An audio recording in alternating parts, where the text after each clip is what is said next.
Everything seemed like a death sentence. An abandoned cabin on a forgotten mountain. Two girls left behind like unwanted baggage. But hidden within those crumbling walls were secrets that would change their lives forever. The Appalachian Mountains rose around the abandoned cabin like ancient sentinels, their peaks shrouded in morning mist that clung to the valleys like forgotten prayers. 12-year-old twins Maya and Mia Porter stood at the edge of the overgrown trail, staring at what their stepmother had called "your new home," before driving away in a cloud of red dust and broken promises. That had been 3 days ago, and the sound of her car engine fading into the distance still echoed in Maya's memory like the final note of a sad song. The cabin, if you could even call it that anymore, sat in a clearing about 50 yards up the mountainside, accessible only by a narrow dirt path that wound through thick stands of mountain laurel and wild rhododendron.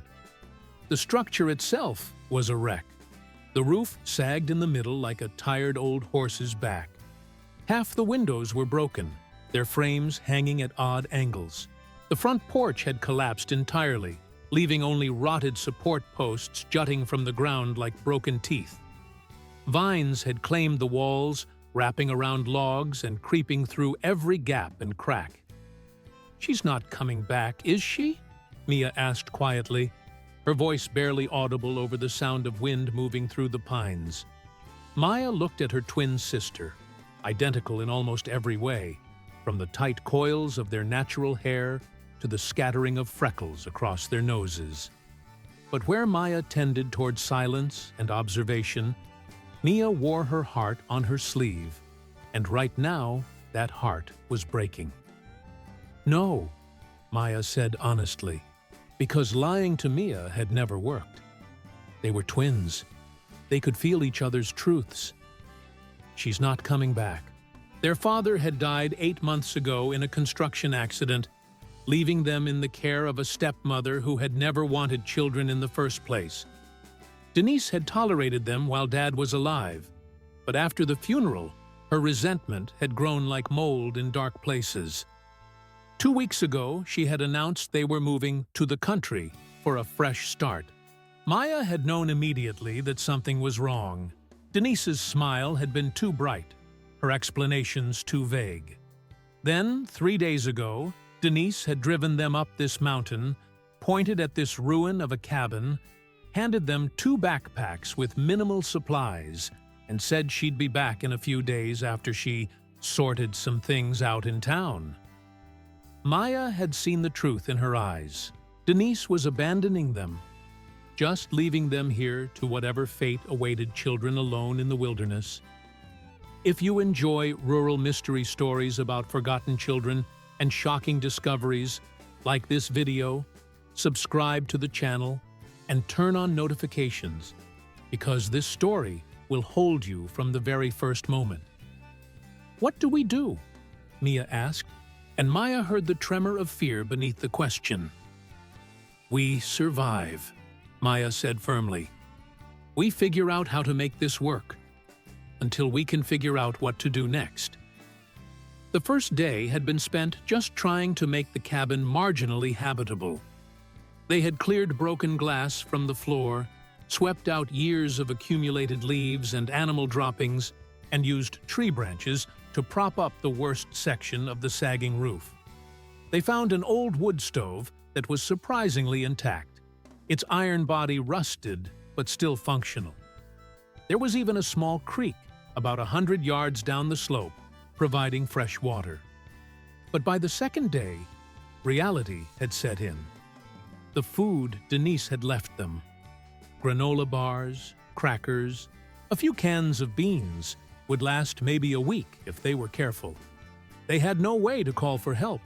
Denise had taken their phones months ago, claiming they didn't need that kind of distraction. The nearest town was probably 10 or 15 miles away. Down a mountain road that saw so little traffic, it was barely more than 2 tire tracks through the wilderness. "We need to explore," Maya had said on that second morning. "Figure out what resources are here, what we can use." So they had spent the day mapping their immediate surroundings, moving in careful circles around the cabin. They found wild blackberry bushes, a stand of walnut trees that would produce nuts in the fall, and signs that deer used the area regularly.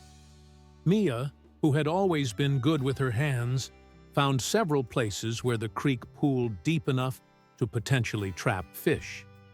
Maya, who read voraciously whenever she could find books, tried to remember everything she'd ever learned about wilderness survival, about edible plants, about how to stay alive when the world forgot you existed.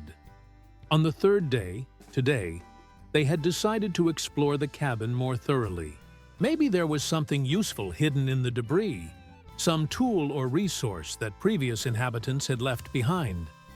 The interior was a single large room with a loft space above, accessible by a ladder that looked dangerously unstable. The walls were chinked log construction, probably built sometime in the early 1900s, based on the square nail heads Maya could see protruding from the wood. There had once been shelves along one wall, but most had collapsed into piles of rotted lumber. "Maya, come look at this," Mia called from the far corner of the room, where she had been examining the stone foundation. Maya crossed the room carefully, avoiding the spots where the floorboards felt soft and unreliable. Mia was kneeling beside a section of the foundation where the chinking had fallen away, leaving a gap between two large stones. She was pulling something out, a piece of fabric, old and brittle, wrapped around something solid. "What is it?" Maya asked, kneeling beside her sister. "I don't know. I saw the edge of it sticking out and thought it might be useful." Mia carefully unwrapped the fabric, which turned out to be an old flour sack that had been preserved by being tucked away from moisture. Inside was a small metal box, its surface covered in rust, but still intact. The twins looked at each other, a moment of wordless communication passing between them. Then Maya carefully tried to open the box. The lid was stuck, rusted shut by decades of moisture and time. She used a rock to tap around the edges, working slowly and carefully until finally, with a screech of protesting metal, the lid came loose. Inside, wrapped in oilcloth that had done its job well, were papers. Old papers, yellowed with age, but still legible. Maya carefully lifted them out, her hands trembling slightly as she began to read. "It's a deed," she said quietly, her eyes scanning the ornate script. "A property deed. For this land." She looked up at Mia, her mind racing. "Mia, this cabin, this property, it belonged to someone named Esther and Samuel Freeman. The deed is dated 1922. "So?" Mia said, confused about why this mattered. "So," Maya pulled out more papers. "So there are receipts here, tax payments, letters from a lawyer. It looks like the Freeman family owned this land outright, paid for it in full. But then..." She fell silent, reading a letter that made her blood run cold. The letter was dated 1935, written in a shaky hand. "They came again today. Said we need to leave. Said our deed don't matter, because we're colored and this is white land now. Samuel tried to show them the papers from the courthouse, but they just laughed. They said, if we don't leave by Sunday, they'll make us leave. I'm hiding these papers in the foundation in case something happens to us and our children need proof someday that this land was ours by right." "Oh my God," Mia whispered, reading over Maya's shoulder. "What happened to them?" Maya pulled out the last item in the box, a photograph, surprisingly well preserved. It showed a black family standing in front of this very cabin, back when it was new and whole. A man and woman, probably in their 30s, stood with 4 children of various ages. They were dressed in their Sunday best, standing proud and straight despite the hardship evident in their work-worn hands and simple clothes. "I don't know what happened to them," Maya said quietly, "but they hid these papers for a reason. They wanted someone to know this land was theirs." A sound from outside made both girls freeze. It was the unmistakable rumble of a vehicle engine, struggling up the mountain road. Maya quickly stuffed the papers and photograph back into the box and shoved it under a loose floorboard they had discovered earlier. Through the broken window, they saw a pickup truck approaching, its paint faded and its body covered in mud. Two white men sat in the front seat, and as the truck came to a stop in front of the cabin, both men got out. They were wearing hunting vests and carried themselves with the casual arrogance of people who believed they owned everything they surveyed. "Well, well," the older of the two men said, his voice carrying easily through the broken windows. "Looks like someone's been trying to squat in the old Freeman place." The younger man laughed, a sound without humor. "Thought we'd have to tear this old wreck down ourselves. But if we've got squatters, we can just call the sheriff. Let him handle the eviction." Maya and Mia pressed themselves against the wall, hidden from view but able to hear every word. "My uncle's been trying to get title to this property for 30 years, the older man continued. "Ever since the county declared it abandoned. Just a few more months and the claim goes through. Then we can finally develop this whole mountainside. Vacation homes for rich folks from Atlanta. We're talking millions." "What if someone shows up with the old deed?" the younger man asked. "Won't matter. Deeds from that era for colored folks? Half of them weren't properly filed anyway. And even if they were, we've got enough connections in the courthouse to make sure any claim gets tied up in court for years. By then, we'll have already sold the development rights." The men walked around the cabin, their boots heavy on the ground. Maya held her breath, her hand finding Mia's in the darkness. They stayed frozen as the men circled the structure, discussing property lines and development plans and how much money this worthless mountain land would bring them once they could get rid of the eyesore of the old cabin. Finally, after what felt like hours, but was probably only 15 minutes, the men got back in their truck and drove away, their engine echoing down the mountain until silence returned. Maya and Mia didn't move for a long time after the sound faded. Then, slowly, Maya pulled the box back out from under the floorboard. "They're going to steal this land," Mia said, her voice shaking with anger rather than fear. "Just like someone stole it from the Freeman family. They're going to do it all over again." Maya looked at her sister, then at the photograph of the Freeman family, then at the deed that represented not just property, but dignity, hard work, and a promise that the law would protect those who followed its rules. "Not if we can help it," Maya said quietly. "Esther Freeman hid these papers so someone would find them. So someone would know the truth. Well, we found them. And now we have to figure out what to do with them." As night fell over the mountain and the twins huddled together near the wood stove, neither of them could sleep. Outside, an owl called through the darkness, and somewhere in the distance, a coyote howled at the rising moon. And beneath the loose floorboard, the metal box held its secrets. Secrets that two abandoned girls would soon transform into something that might save them all.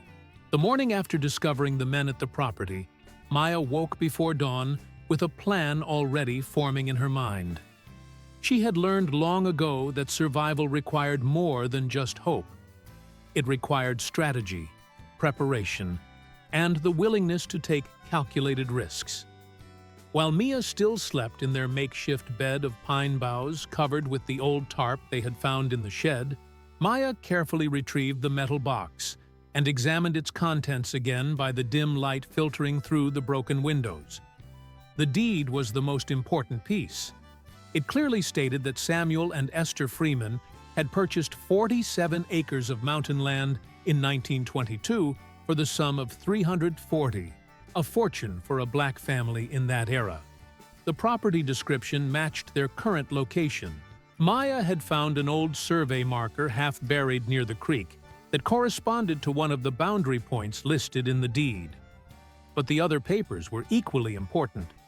There were receipts showing that the Freemans had paid their property taxes every year from 1922 through 1934. There were letters from the county courthouse acknowledging their ownership, and there was that final, devastating letter from Esther, written just before whatever tragedy had befallen the family. "What are you doing?" Mia's voice came softly from across the room. "Thinking," Maya replied, "about what we have and what we need." Mia sat up, wrapping an old blanket around her shoulders. The morning was cold, autumn was coming to the mountains, and they would need to find warmer clothes and better shelter before winter arrived. But that was a problem for another day. "We need to tell someone about these papers," Mia said. "Someone who can help us." "Who?" Maya asked, the word coming out sharper than she intended. "Who's going to help two black girls that everyone thinks are runaways or troublemakers? Who's going to believe us over those men and their connections in the courthouse?" Mia was quiet for a moment, then said, "Grandma Ruth used to say that when you don't know who to trust, you look for the people who have the least to gain from lying to you." Their grandmother had died 2 years ago, but her wisdom still lived in their memories. Maya thought about that advice, turning it over in her mind. "There's a historical society," she said slowly. "I saw a sign for it when Denise drove us through town. Historical societies care about old documents, about preserving the truth. They have less reason to care about land development deals." "But town is miles away," Mia pointed out. "And we don't have a car." Maya looked at her sister and smiled slightly. "No, but we have feet. And we have 3 days before we run out of food completely. I say we make copies of these documents first, photographs or drawings or something, in case the originals get lost or stolen. Then we go to town and find someone who can help us." Over the next 2 days, the twins worked with focused determination. They didn't have a camera, but Maya had always been good at drawing. She carefully traced each document onto pages from an old notebook she had found in her backpack, copying every word, every signature, every official seal.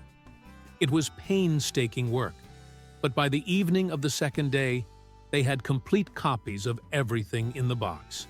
They also worked on making the cabin more livable. Mia proved to have an unexpected talent for improvisation, using materials they found around the property to patch holes, stabilize structures, and create storage spaces. They found an old root cellar behind the cabin, its entrance hidden by decades of growth, and discovered that it was still dry and functional, perfect for food storage if they could figure out how to acquire food. It was while exploring the root cellar that they made their second important discovery. "Maya, look at this," Mia called from the back corner of the small underground space. She was pointing at the dirt wall, where the clay seemed to have been disturbed and then packed back in place. Together, they began carefully digging at the spot with sticks, not wanting to damage whatever might be hidden there. After about 20 minutes of work, Mia's stick struck something solid, something metal. They dug faster now and soon revealed another box, this one larger than the first, made of tin and sealed with wax that had hardened over the decades. Maya's hands trembled as she pried open the seal. Inside were more papers, but also something else. A leather-bound journal, its pages yellowed but still intact, and a small cloth bag that clinked with the sound of metal coins. Maya opened the journal carefully and began to read aloud by the light of their small flashlight. June 15th, 1922. Today we became landowners. Esther wept with joy when the clerk handed us the deed. 47 acres of mountain land, ours by right and by law. Our children will grow up on land that belongs to them. that no one can take away. The entries continued, documenting the family's struggles and triumphs. Samuel and Esther had 4 children, 3 sons and a daughter. They had built the cabin with their own hands. They had cleared land for a garden. They had been part of a small community of black families who had managed to establish homesteads in these mountains during the brief window of possibility after the Civil War and before Jim Crow fully closed its fist. But the later entries grew darker. March 3, 1935. A man named Coleman came today with 3 others. They said this land is in the path of a new road the county wants to build. Said we need to sell and move on. But there is no new road. I checked with the county office. This is a lie to steal our land. I will not sell. March 17, 1935. They came again. This time they threatened Samuel. Said accidents happen to colored folks who don't know their place. The children are frightened. I told them to be brave, that the law protects property owners, but I am not sure I believe this anymore. March 24, 1935. Samuel has hidden our most valuable possessions in the root cellar and our legal documents in the cabin foundation. If something happens to us, perhaps our children will come back someday and find them. Perhaps they will be able to reclaim what is rightfully theirs. I pray we are being too cautious. I pray we will all laugh about this someday. But in my heart, I fear what is coming. That was the last entry. Maya closed the journal, her throat tight with emotion. Beside her, Mia was crying silently. "What happened to them?" Mia whispered. "I don't know," Maya said, "but we're going to find out, and we're going to make sure their story is told." The cloth bag contained 23 silver dollars, dated between 1890 and 1925. It was the Freeman family's emergency fund, their insurance against hard times. Maya felt the weight of those coins in her hand and understood the sacrifice they represented. Every dollar saved, every bit of security set aside, all left behind when the family fled or was driven away. It was on their 3rd morning at the cabin, as they prepared for their journey to town, that they heard vehicles approaching again. This time there were 2 trucks, and Maya recognized one of them from before. The older man who had talked about development plans was back, and he had brought more people with him. The twins hid in the woods behind the cabin, watching as 5 men got out of the trucks. These weren't just the locals from before. One man wore a suit that looked expensive even from a distance, and another carried a briefcase and camera equipment. "This is the property," the older man, whose name they now heard was Ray Coleman, was saying. "As you can see, the structure is beyond salvaging. We'll need to tear it down before we can begin development." "And you're certain the title is clear?" the man in the suit asked. "Absolutely," Coleman replied. "The land was abandoned in the 1930s. We've done due diligence. There are no competing claims." But then, one of the other men, who had been walking around the property, called out, "Ray, someone's been living here, recently. There's fresh water by the door, and someone's been using the wood stove." Coleman's expression darkened. "Squatters. Probably some homeless folks. We'll need to get the sheriff up here to clear them out before we can proceed." "What if they have a legal right to be here?" the suited man asked, sounding worried. "They don't," Coleman said firmly. "Nobody has a legal right to this property except the county, and we have an agreement with the county to purchase it once the abandonment period is complete." Maya felt Mia's hand grip her arm tightly. They watched as the men began taking photographs of the property, making notes, discussing plans for demolition and development. The suited man kept talking about luxury mountain retreats and untapped market potential and investors from Atlanta. When the men finally left, promising to return with the sheriff and an eviction order within 2 days, Maya and Mia emerged from their hiding spot. "We can't wait," Maya said urgently. "We need to go to town today. Right now, before they come back with the sheriff."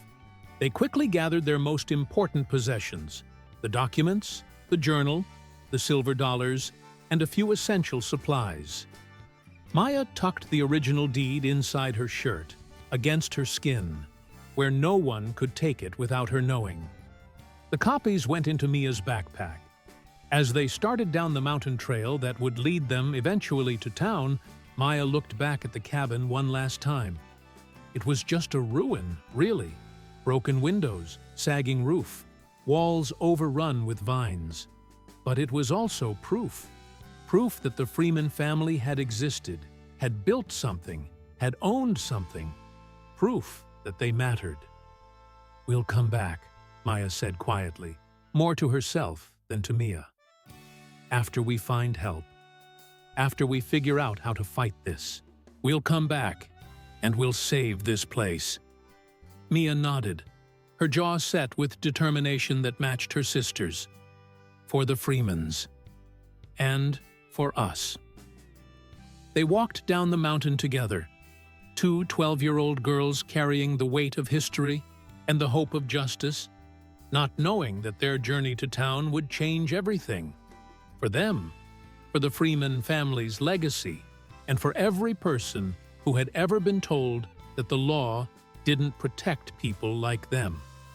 Behind them, the cabin stood silent in the morning light, holding its secrets and waiting for the truth to finally set it free. The walk down the mountain took nearly 3 hours. Maya and Mia moved carefully along the narrow trail, their feet finding purchase on roots and rocks, worn smooth by decades of rain and snow. The forest around them was alive with the sounds of late summer transitioning into autumn, cicadas singing their last songs, birds calling warnings to each other about the approaching cold, squirrels frantically gathering nuts for the winter ahead. Maya's mind wouldn't stop racing. She kept thinking about Esther Freeman's final journal entry, about the fear in those carefully written words, about a family that had done everything right and still lost everything. She thought about Ray Coleman's confident assertion that there were no competing claims to the property, about how easily he had lied to the man in the expensive suit. She thought about how history seemed determined to repeat itself. One black family driven from their land in 1935, and now 2 black girls about to be evicted from that same land 88 years later. "Maya, I'm thirsty," Mia said softly, breaking into her thoughts. They stopped by a small creek that crossed the trail, cupping their hands to drink the cold, clear water. Maya pulled out one of their last granola bars and split it with Mia, both of them chewing slowly to make it last longer. "How much farther do you think?" Mia asked. "Maybe another hour to the main road, then another hour walking along the highway to town," Maya estimated. She had studied the route carefully from the high point on the mountain, trying to memorize landmarks and distances. When they finally reached the paved road, the sun was high overhead, and both girls were exhausted, hungry, and covered in scratches from thorny bushes and rough bark. The highway stretched in both directions, empty and shimmering in the heat. They began walking toward town, staying close to the shoulder, ready to duck into the trees if they saw a police car or anyone who might ask questions about 2 young girls walking alone. The town of Millbrook was small, maybe 3,000 people, the kind of place where everyone knew everyone else's business and strangers were noticed immediately. Maya and Mia entered from the south side, passing a gas station, a Dollar General, and a small diner before reaching the main street. The Historical Society was in an old brick building near the center of town, sharing space with the public library. Maya had remembered the sign from when Denise had driven them through weeks ago, though at the time she hadn't known how important it would become. They stood outside the building for a long moment, both girls suddenly nervous, This was the moment of truth. Either someone inside would help them, or they would be dismissed as runaways and troublemakers, possibly turned over to authorities who would send them into the foster system and separate them forever. "Together," Mia whispered, taking Maya's hand. "Together," Maya agreed, and they walked through the door. The interior was cool and quiet, smelling of old books and wood polish. Rows of filing cabinets lined one wall, and display cases held artifacts from the county's history. Old photographs, farming implements, military uniforms, and yellowed newspapers. An elderly white woman sat at a desk near the window, her white hair pulled back in a neat bun, reading glasses perched on her nose as she examined what looked like an old map. She looked up as the twins entered, her expression shifting from curiosity to concern as she took in their disheveled appearance, their dirty clothes, and their nervous faces. "Can I help you, girls?" she asked, her voice gentle but wary. Maya stepped forward, her hand instinctively moving to her shirt, where the deed was hidden. "My name is Maya Porter, and this is my sister Mia. We found something important, and we don't know who else to tell." The woman stood slowly, using her desk for support. She was probably in her 70s, Maya guessed, but her eyes were sharp and intelligent. "What kind of something?" Instead of answering, Maya carefully pulled out the deed from inside her shirt. She had wrapped it in a plastic bag to protect it during the walk. She laid it on the desk, and the woman's eyes widened as she recognized what she was looking at. "May I?" the woman asked, gesturing toward the document. Maya nodded and watched as the elderly woman put on her reading glasses and began to examine the deed carefully. Her hands trembled slightly as she read, and Maya saw her expression shift from curiosity to shock, to something that looked like recognition. "Freeman," the woman whispered. "Dear God, the Freeman family." "You know about them?" Mia asked eagerly. The woman looked up at the twins, and Maya saw tears in her eyes. "Know about them?" "Child, the Freeman family's story has haunted this county for nearly 90 years. They were driven off their land. Everyone knew it, but no one could prove it. The family disappeared, and all their records disappeared with them. Or so we thought." She looked back down at the deed, touching it reverently. "Where did you find this?" Maya and Mia exchanged glances. Then Maya said, "In the cabin, on their property. We've been living there." The woman's eyes widened further. "Living there? But that property is—" "Wait, how long have you been there? And where are your parents?" The whole story came tumbling out. Then, their father's death, Denise's abandonment, the 3 days surviving in the ruined cabin, the discovery of the documents in the foundation and the root cellar, the men who had come to discuss development plans, and the threat of eviction that had driven them down the mountain to seek help. The woman listened without interrupting, her expression growing more troubled with each detail. When Maya finished, there was a long silence. "My name is Eleanor Pritchard," the woman finally said. "I've been the director of this historical society for 42 years. And what you've just told me, this is the most important historical find in this county's history. But more than that," she looked at both girls seriously, "you two are in danger, real danger. Do you understand that?" "From Mr. Coleman and his friends?" Maya asked. "From people with money and power who have a lot to lose if the truth comes out," Eleanor corrected. "Ray Coleman's family has controlled land development in this county for 3 generations.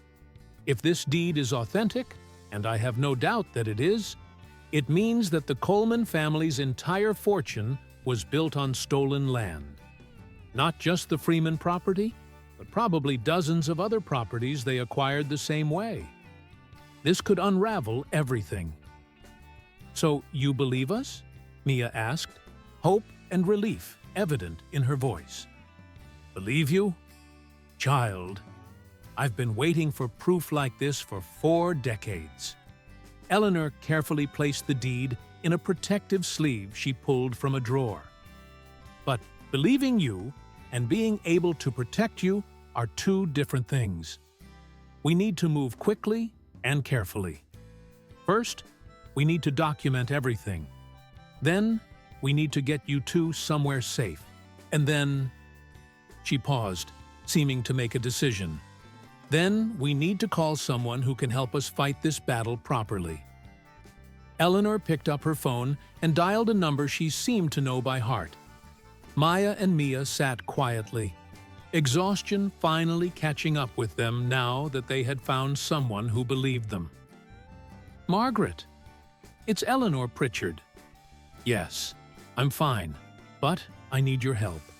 I need you to come to the Historical Society right now." "No, this can't wait." "Because I have 2 young girls here who just walked in with a property deed from 1922 that proves the Freeman family never legally lost their land." "Yes, that Freeman family." "Margaret, this is real, and these children are in danger." She hung up and turned back to the twins. "Margaret Chen is a lawyer here in town. She does a lot of pro bono work for families who've been wronged by the system. She's also stubborn as a mule and doesn't intimidate easily, which we're going to need. She'll be here in 15 minutes. Eleanor then went to a small refrigerator in the corner and pulled out sandwiches and bottles of water. "When did you 2 last eat a real meal?" 3 days ago, Maya admitted, "before Denise left." "Dear Lord," Eleanor muttered, unwrapping the sandwiches and handing them to the girls. "Eat, both of you. You look half-starved." As Maya and Mia ate, trying to pace themselves but unable to stop once they started, Eleanor made several more phone calls, speaking in low, urgent tones. Maya caught fragments. Child abandonment, historical documents, Freeman property. Yes, the timing is suspicious. We need to move before Coleman finds out. 15 minutes later, exactly as promised, the door opened and a small Asian-American woman in her 40s strode in, carrying a leather briefcase and looking like she was ready for a fight. She had short black hair, wore jeans and a blazer, and had eyes that immediately assessed everything in the room. "Eleanor, this better be..." She stopped mid-sentence when she saw Maya and Mia. "Are these the girls?" "Maya and Mia Porter. This is Margaret Chen," Eleanor introduced them. "Margaret, they've brought us the Freeman deed, the tax receipts, personal correspondence, and a journal. Everything we've been looking for." Margaret's expression shifted from skepticism to intense focus. She sat down across from the twins and opened her briefcase, pulling out a legal pad. "Okay, I need you to tell me everything from the beginning. And I mean everything. Where you found these documents, who knows you found them, what threats have been made, everything. Can you do that?" Maya nodded and began the story again, this time including even more details because Margaret kept asking specific questions. Exact dates, exact quotes from the men at the property, descriptions of everyone they had seen, the condition of the documents when they were found, everything they had done since the discovery. Margaret took notes rapidly, occasionally stopping Maya to clarify a point or ask for more detail. When Maya described Ray Coleman's comment about having connections in the courthouse, Margaret's jaw tightened visibly. "That son of a..." She caught herself, glancing at the young girls. "Sorry, but this is even worse than I thought. Ray Coleman's family has been operating a land theft scheme for nearly a century, and they've been protected by corrupt local officials the entire time." "Can we stop them?" Mia asked quietly. "Can we save the cabin?" Margaret looked at the young girl and her expression softened slightly. "Honey, I'm going to be honest with you. This is going to be a very difficult fight. The Coleman family has money, connections, and they've had 90 years to cover their tracks. But," she gestured to the documents spread across Eleanor's desk, "you've given us something they can't argue with. Primary source documents, a clear chain of ownership, proof of fraud. This is exactly the kind of evidence that can't be dismissed or explained away." "But what about us?" Maya asked, getting to the heart of her real fear. "When Denise finds out we're here, when Child Services gets involved, they're going to try to separate us, put us in different foster homes. I can't let that happen."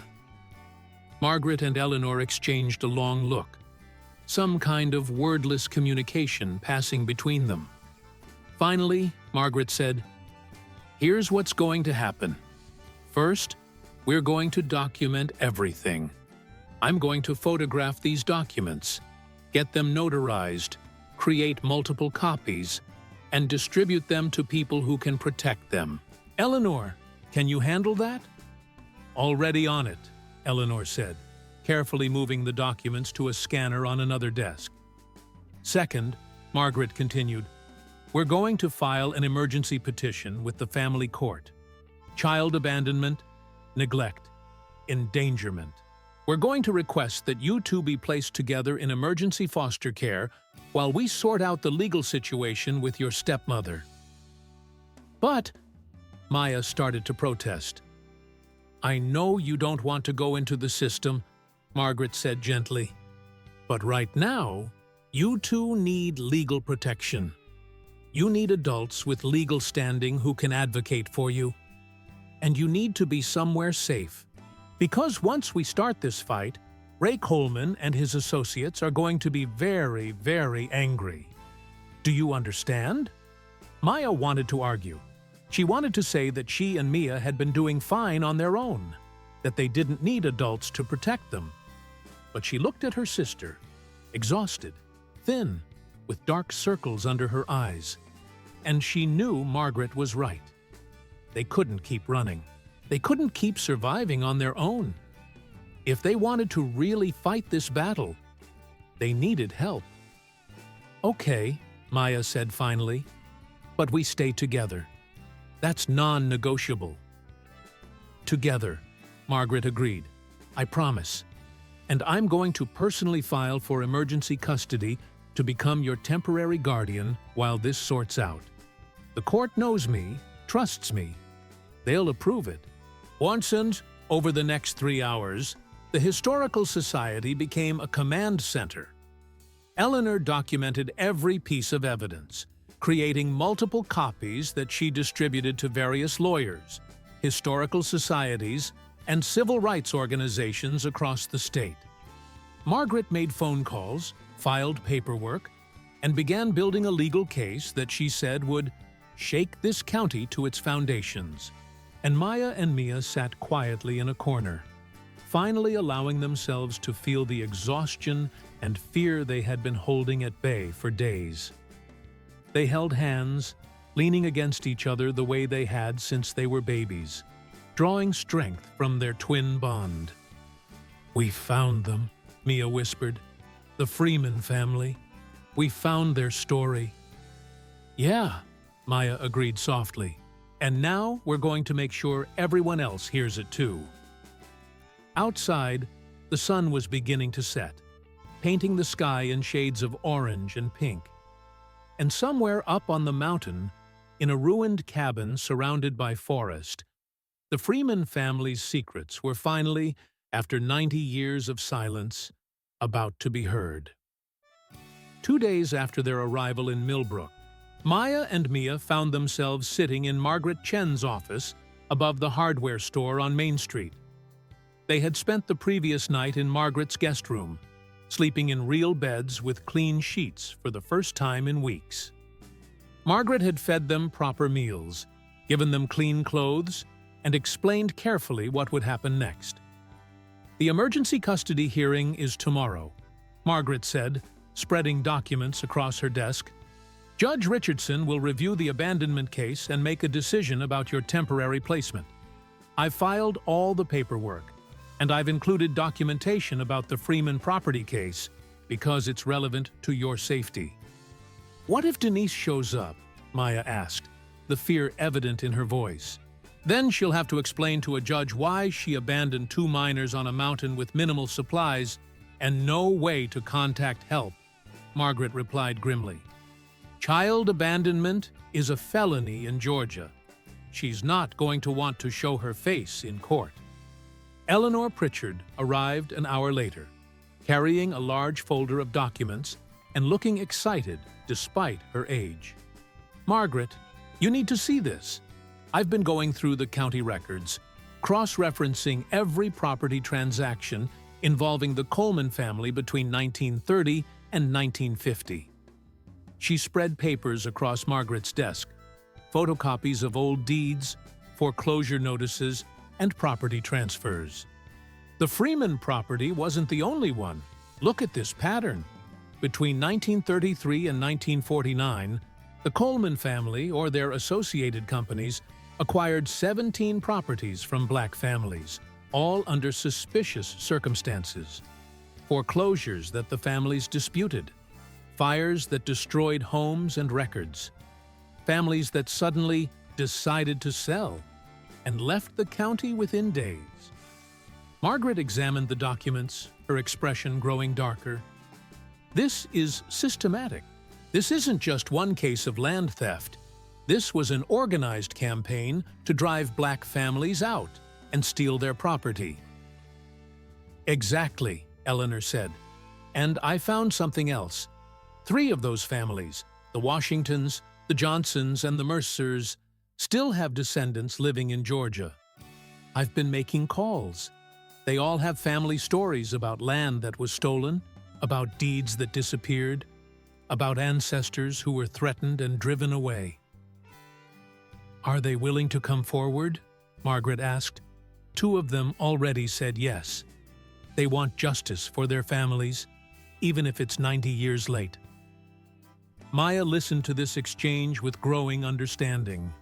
What had started as a fight to save one ruined cabin was becoming something much larger. This was about justice for multiple families, about exposing decades of systematic theft, about challenging a power structure that had operated with impunity for nearly a century. The next morning, they went to court. Judge Richardson was a black woman in her 60s who listened carefully as Margaret presented the case. Denise Porter did not appear, though the court had sent notification to her last known address. Margaret presented evidence of abandonment, showed photographs of the ruined cabin where the girls had been left, and explained the circumstances that had brought Maya and Mia to Millbrook. "Your Honor," Margaret concluded, "these children were deliberately abandoned in dangerous conditions by their legal guardian. They survived through resourcefulness and courage, and in the process, they uncovered evidence of historical crimes that demand investigation. They need protection, stability, and they need to stay together. I'm requesting emergency custody with the intention of pursuing permanent guardianship if Ms. Porter does not contest." Judge Richardson looked at Maya and Mia, her expression kind but serious. "Girls, do you feel safe with Ms. Chen?" "Yes, ma'am," Maya answered. "She's been very good to us." "And you want to stay together?" "We have to stay together," Mia said, her voice firm despite her nervousness. "We're all each other has." Judge Richardson nodded slowly. "Emergency custody is granted to Margaret Chen, with a review hearing in 30 days. Ms. Chen, you'll need to file the appropriate paperwork if you intend to pursue permanent guardianship." She paused, looking at Margaret. "I'm also ordering an investigation into the abandonment allegations against Denise Porter. If these girls were left in the conditions described, there will be criminal charges." As they left the courthouse, Maya felt something she hadn't felt in months. Hope, not just hope for survival, but hope for something better. A real home. a real future. But the celebration was short-lived.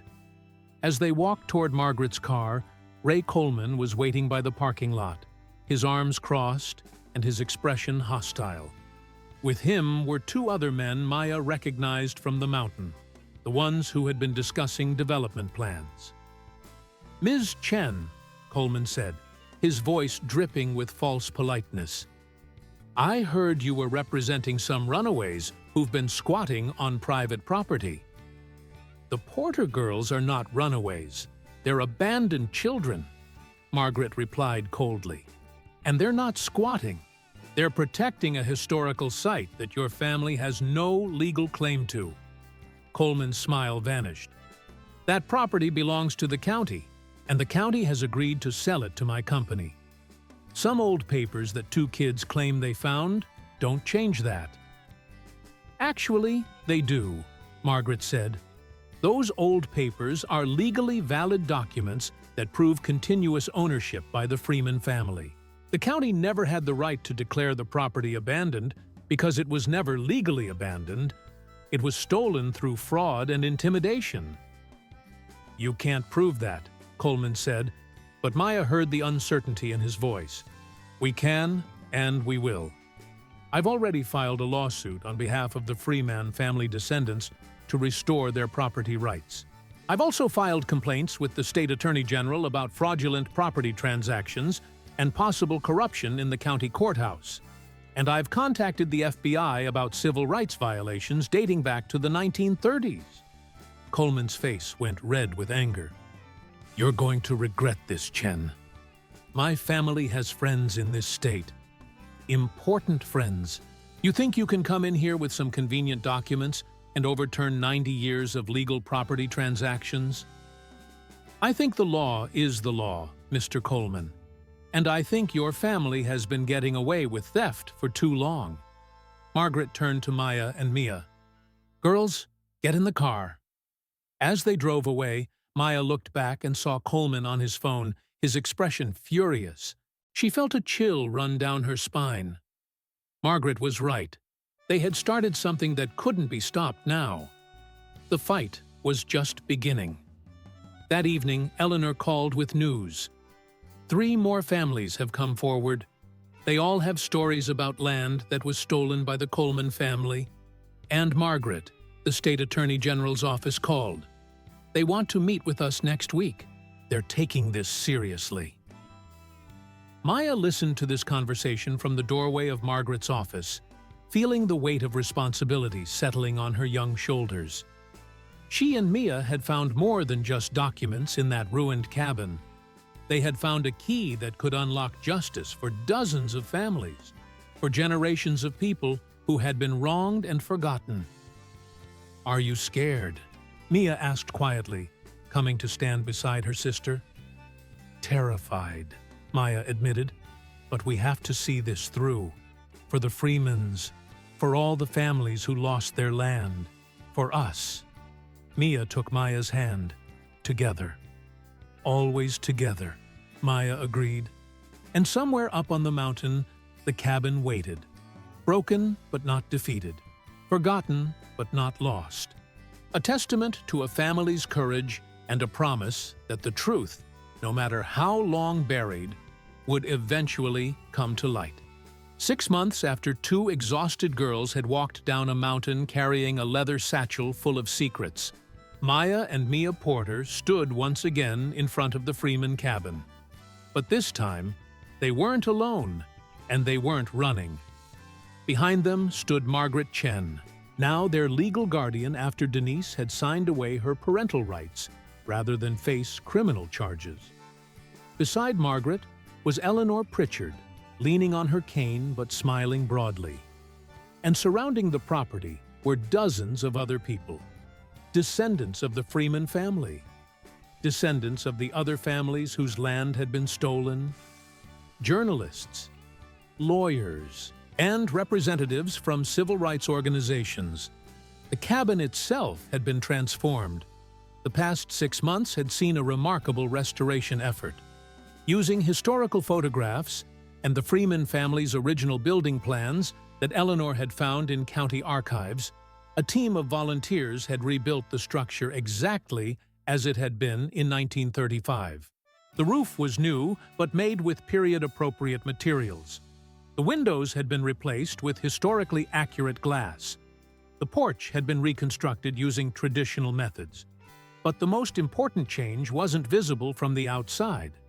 Inside, the cabin had been converted into a museum and education center, the Freeman Family Heritage Site, dedicated to telling the story of Black land ownership in Appalachia and the systematic theft that had stolen generational wealth from countless families. "Are you ready?" Margaret asked Maya and Mia gently. Maya nodded. In her hands, she held the original deed, now protected in an archival case, but still the same document she had found hidden in the foundation 6 months ago. Today was the official opening ceremony, and she and Mia had been asked to speak. The crowd gathered in front of the cabin, and Maya stepped forward to the microphone that had been set up. Her hands trembled slightly, but Mia stood beside her, their shoulders touching, giving her strength. "6 months ago," Maya began, her voice carrying across the clearing, "my sister and I were 2 scared kids who had been abandoned on this mountain. We were hungry, we were alone, and we didn't know if we would survive. But when we found the documents that the Freeman family had hidden in this cabin, we realized that we weren't really alone. We were connected to a history, to a story of courage and resilience, and people who refused to give up, even when everything was taken from them." She paused, looking at the faces in the crowd. Some were crying, many were nodding in recognition. "James and Esther Freeman bought this land in 1922, Maya continued. "They worked 3 jobs to save the money. They followed every rule, paid every bill, did everything the law said they should do. And when powerful people tried to steal their land through fraud and intimidation, they documented everything. They kept records. They hid the proof, hoping that someday someone would find it and tell their story." Mia stepped forward to the microphone now, her voice clear and strong. "We found it, and with the help of people like Ms. Chen and Ms. Pritchard and all of you, we made sure their story was heard. The lawsuit that Ms. Chen filed on behalf of the Freeman descendants resulted in the property being returned to the family after 90 years. But it also opened investigations into 17 other cases of land theft. 6 of those families have already had their property rights restored.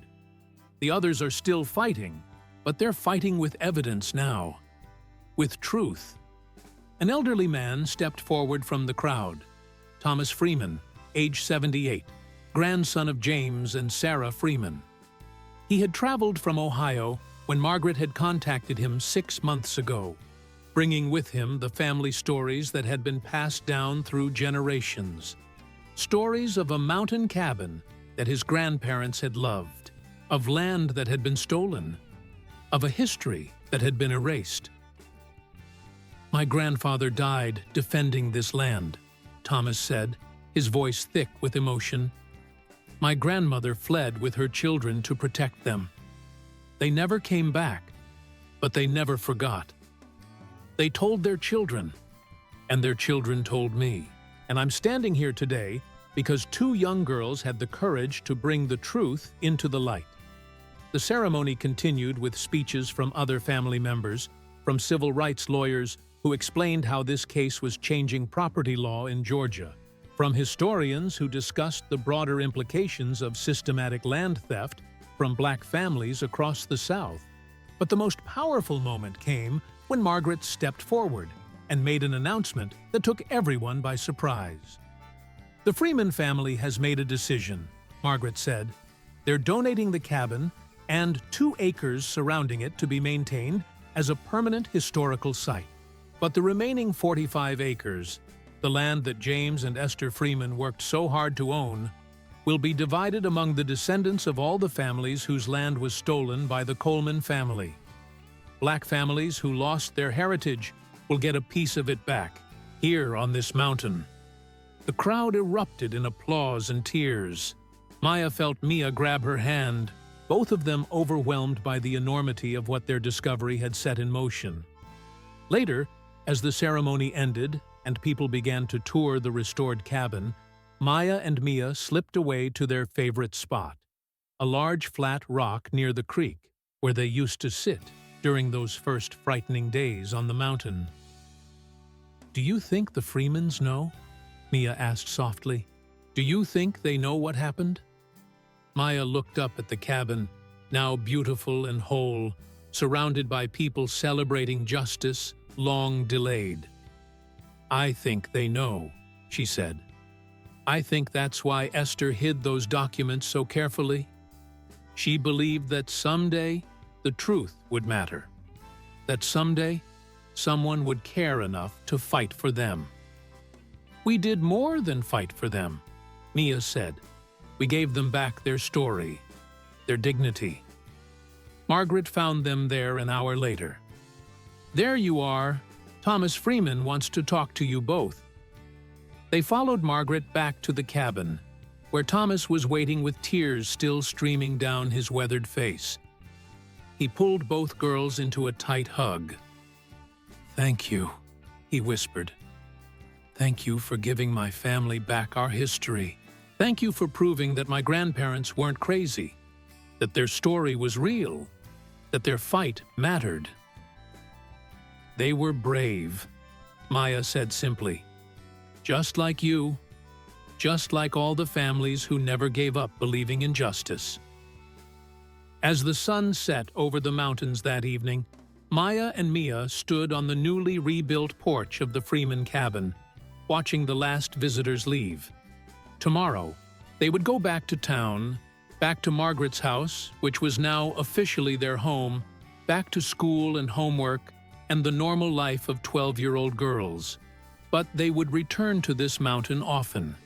This cabin, this land, this story, it was part of them now. They were the bridge between a past that had been stolen and a future that was being reclaimed. One deed at a time, one family at a time, one act of courage at a time. Would you like to see the continuation of this story and uncover the other secrets hidden in these lands? Leave a comment, share this video, and stay tuned, because the next mystery may be even bigger. Inside the museum, lit by soft lights, the original deed hung in a place of honor.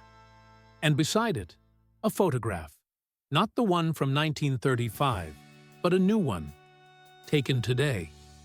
It showed two 12-year-old girls standing in front of the Freeman cabin, holding hands, smiling with the confidence of children who had learned that even when the world tries to erase you, the truth has a way of surviving.